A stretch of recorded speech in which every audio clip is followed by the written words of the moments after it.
Alam mo ba ang karaniwang suliranin ng isang police dispatcher dito sa Pinas? Ito yung kailangan mong pakinggan ng mga boses ng mga taong posibleng huling sandali na ng buhay nila. Ay, hindi madali ang trabahong ito. Ikaw, paano kung makatanggap ka ng ganitong tawag?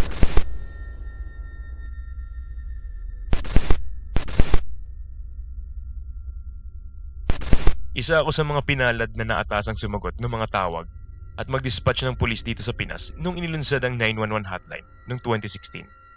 Ang trabahong ito ay nangangailangan ng matinding lakas ng loob na sa palagay ko, kakaunti lamang ang may kakayahan. Don't get me wrong pero hindi naman laging mabigat ang trabaho at meron din namang mga nakakatawang experience na pwedeng maging classic na topic sa kwentuhan. Sa loob ng maraming taon, sinagot ko ang bawat tawag.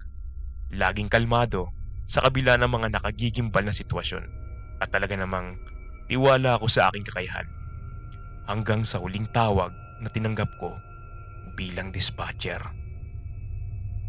Nakatanggap ako ng notification sa screen na may tawag at sinagot ko to sabay sabing, 911, what is your emergency? Tahimik. Hanggang sa may nagsalita sa kabilang linya. Hello? Kailangan ko po ng pulis. Parang may tao po dito sa bahay. Isang bata ang pabulong na nagsasalita sa kabilang linya. Masama na ang kutob ko sa tawag na to. Kaya napaayos ako sa pagupo. May narinig ako na paggalaw at mabigat na paghinga mula sa kabilang linya. Maya-maya, may pabulong na nagsalita. Sandali lang po. Nagsalita ang bata at binulong niya ang address niya. Isa siyang batang babae base sa tunog ng boses niya at halata na ang takot nito. Good job. Alam mo ba yung phone number niyo sa bahay? Or cellphone number? Tanong ko. Habang tinatanong ko siya, minadali kong abisuhan ng mga dispatch officers. Ang bahay niya ay nasa dulo ng bayan. Medyo malayo at masukal ang daan nito, kaya naisip ko na mahihirapan ang pulis na makarating agad. Napabuntong hininga na lang ako habang nabasa ko ang ETA ng mga pulis. Andiyan ba mga magulang mo or kahit sino mang nakatatanda? Patuloy ang pagtanong ko. Wala po. Paiyak na sinabi ng bata. Rinig ko ang pag-aalala at takot sa bata. At sabi niya, nasa trabaho po ang nanay ko at yung ate ko po. Tumahimik siyang bigla tapos sabay singhot. Pumunta po siya sa bahay ng kaklase niya at nung biglang may kumalabog sa kabilang linya. At sumunod ay sigaw. Napatigil ang puso ko. Hello? Andiyan ka pa ba? Okay ka lang, Neng? Hello? May narinig akong paulit-ulit na pagkalabog na para bang may mga tumatakbo at sinusundan ng mga pagsara ng pinto. Andito pa po ako, sabi ng bata na parang hinihingal pa. Okay ka lang? Inulit ko ang tanong ko. Opo. Yan lang ang nasabi niya na parang hindi na talaga siya makapagsalita. Nakababahala na ang boses niya. Malala pa sa takot ang tono ang boses niya. Malungkot? Hindi. Pagkabalisa ang tamang description nito. Tapos, umiyak siya. Gusto ko sana siyang tumahimik pero hindi ko siya masisisi sa sitwasyon niya.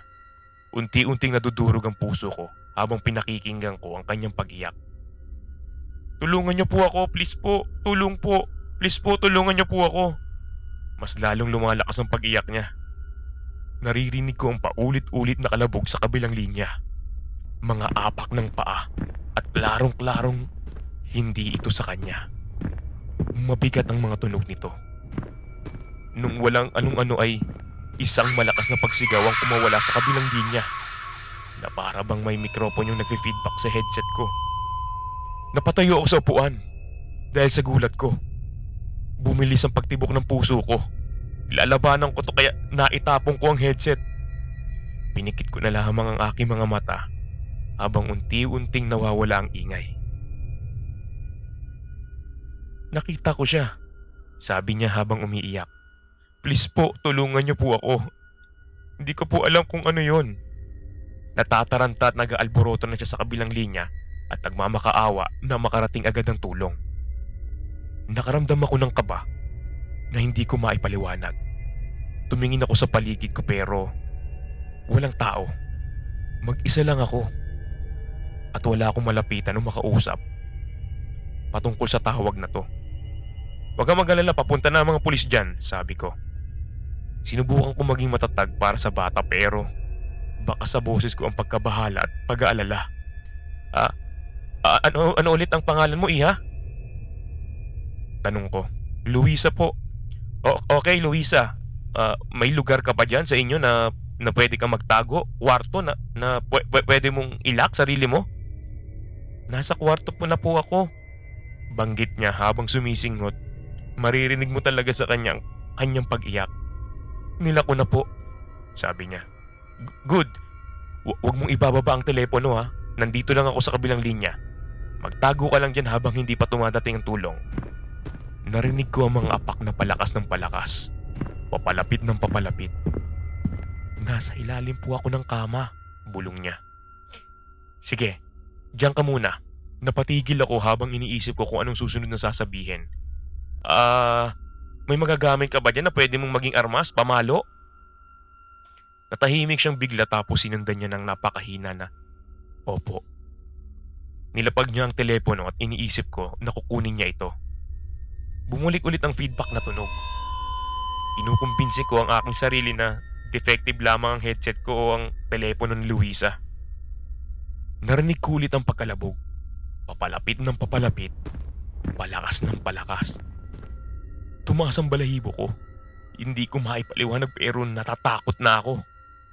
Wala akong ibang naririnig sa headset kundi mga iyabag ng paa. Papalapit ng papalapit. Palakas ng palakas. At bigla nga nagsalita ang bata. Andiyan ka pa po ba? Paiyak na tanong ni Luisa. Yes, nahirapan akong ibaliwala ang takot na nararamdaman ko.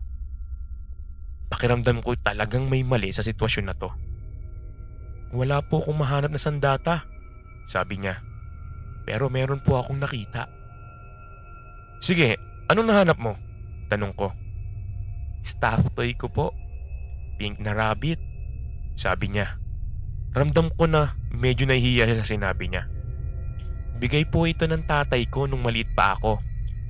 Sabi niya, poprotektahan ako nito.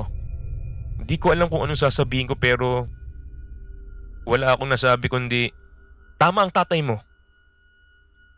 Habang pinalalakas ko ang loob niya, may narinig kaming boses na parang mula sa loob ng bahay. Luisa, saan ka na? Namimiss na kita. Kinilabutan ako sa narinig ko.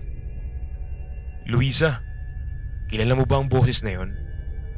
Naisip ko na baka kilala niya ang nasa loob ng bahay niya. Maya-maya sumagot siya. Kaboses niya yung tatay ko. Nagulat ako sa sinabi niya. Anong ibig mo sabihin?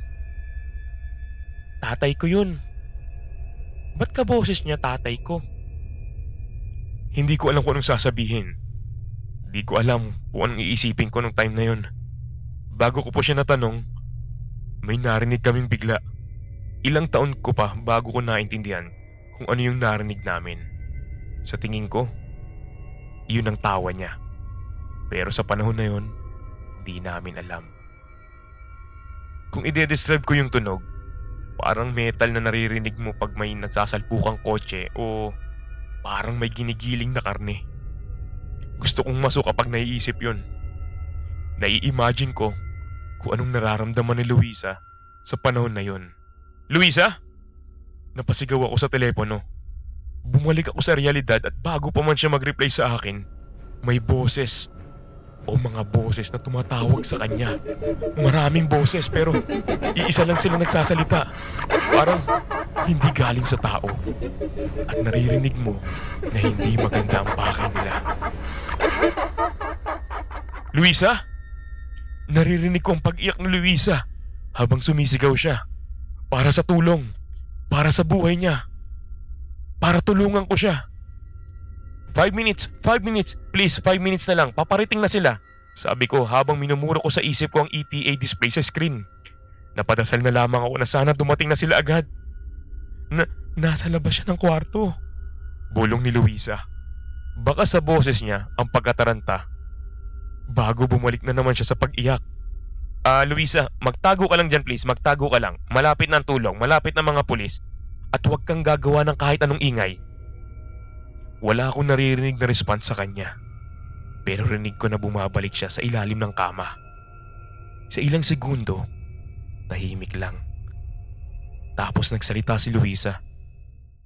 Mamamatay na ako. Di ka mamamatay, Luisa. Pangako yan. Lumusot ka dyan sa ilalim ng pinto o dyan sa ilalim ng kung saan man na pwede kang magtago. May biglang malakas na pagkalabog at napasigaw si Luisa. Patuloy pa rin ang ingay at doon ko napagtanto na ginigiba na ang pinto. Ang mga sigaw ni Luisa ay naging mga pagmamakaawa sa buhay niya o kung sino man ang nasa kabila ng pinto. Hanggang wala na akong maibang marinig kundi ang mga sigaw at pagmamakaawa ni Luisa. Ano ka ba? Pasigaw na tanong ni Luisa. Please, huwag po, maawa na po kayo. Patuloy na pagsigaw at pagmamakaawa ni Luisa. Napakalakas na para bang nabibingi ako. Maawa na po kayo. Ginaya niya si Luisa, pero ang boses niya ay parang distorted na boses ng tao. Nagpanig ako habang tinitingnan ko yung oras sa screen. 1 minute and 36 seconds. Luisa? Luisa, andiyan ka pa ba? Sigaw ko. Luisa! Kung ganong kabilis na nagsimula ang ingay, ay ganun din ang pagkawala nito. Tumahimik. Maya-maya, naririnig ko na ang sirena. Andiyan na sila, Luisa! Luisa! Tahimik pa rin. Luisa! May narinig akong paggalaw at paghinga. Parang wala na siya. Sabi ni Luisa. Parang ako nabunutan ng tinik. Napamuntong hininga na lang ako at sa wakas 27 seconds ang ETA sa screen ko nung time na yon. You did very well, Luisa. Paparating na ang mga pulis. You did very well. Wala na akong maisip kung ano pang sasabihin para sa kanya. First time ko makatanggap ng ganitong tawag pero parang may kakaiba talaga sa pangyayari at Luisa? Tanong ko. Anong nakikita mo? Biglang tumahimik. Luisa? Biglang tumawa si Luisa. Luisa? Doon ko na-realize ang lahat. Palakas ng palakas ang tawa. Habang tumatagal, nagbabago ito na parang hindi natawa ng tao. Sa likod ng mga halakhak ay may kumatok. Dumating na sila sa wakas. Isa lang ang nasagi sa isip ko na itanong sa telepono. Bakit? Tumigil ang pagtawa at nasabi ko kung anumang nasa likod ng linya. Masaya kasi. Narinig ko ang click. Tapos, namatay ang linya. Walang tao sa bahay pagdating ng mga pulis. Walang bakas na pilit na may pumasok maliban sa kwarto ni Luisa. Ang baba ng pinto ay nagiba na para bang may pumunit nito o kung anumang lumusot sa ilalim. At si Luisa o kung anuman ang natira sa kanya ay makikita sa buong kwarto. Kung ano o sino man ang nandun ay walang natira. Ang kasong ito ay hindi naisara. Maraming mga teorya ang nagkalat patungkol sa nangyari nung araw na yon. Sabi ng iba, serial killer daw. Yung iba naman, isang mabangis o malaking hayop. Yung recording ng tawag namin, di na pinalabas sa publiko. Bahala na sila dun. Di ko na gusto pang marinig ang recording na yun. At nag-resign na ako pagkatapos ng gabing yun.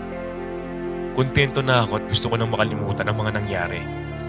Gusto ko nang makalimutan si Luisa, ang boses niya o sino mang nakausap ko nung gabing yun. Pero sa tingin ko, hindi pa siya tapos sa akin. Kagabi, narinig ko na may naglalakad sa loob ng bahay namin. Na parang may tumatawa. Kinukutya ako sa labas ng kwarto ko. Nakahiga lang ako buong araw. Pinilit kong bumangon at lumakad patungo sa pinto. Binuksan ko ng bagya yung pinto at sa harap ko, nakita kong isang pink na stuffed toy na balot ng dumi. Napatalon ako at sinara ko yung pinto sa takot.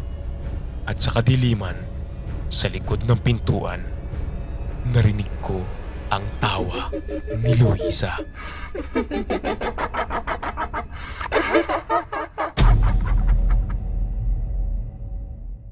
Kung nagustuhan ninyo ang ating kwento, mag-like at mag-subscribe na sa aming channel. If may istorya po kayo na gusto nyo i-share, i-click nyo lang ang link sa description. Salamat sa pakikinig at hanggang sa susunod nating kwento.